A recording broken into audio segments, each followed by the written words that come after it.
Thank you, Perry, and welcome everybody to this landmark conference.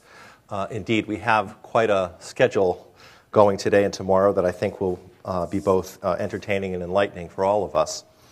We're going to start today. I just want to introduce Dr. Marsha Linehan. Perry said some things about Marsha that, and it's interesting. Don't you ever notice, I travel around, I go to places and consult with DBT programs sometimes, and places where Marsha's probably never heard of, and she's referred to as Marsha, which I think is really quite sweet. It's not Dr. Linehan, Professor Linehan. When they meet her, it's Dr. Linehan, but when you're not around, it's just Marsha, which I think is rather nice.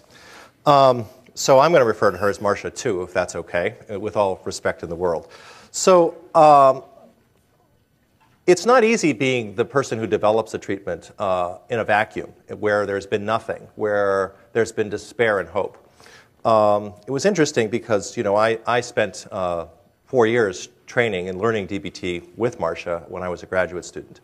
And when I finished and I went off to my first job, I would bump into other professionals in the community who would tell me things. These are sagacious members of the community who would say things like, you know, borderline personality disorder is not treatable.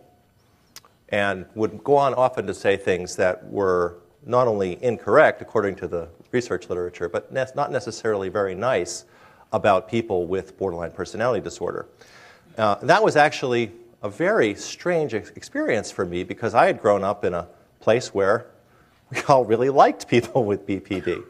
And so it was a very foreign thing. And what I'd like to say, first of all, is that that's changed. 20 years later, I don't hear that so much anymore. And I think that's largely a testament to the work of Marsha Linehan.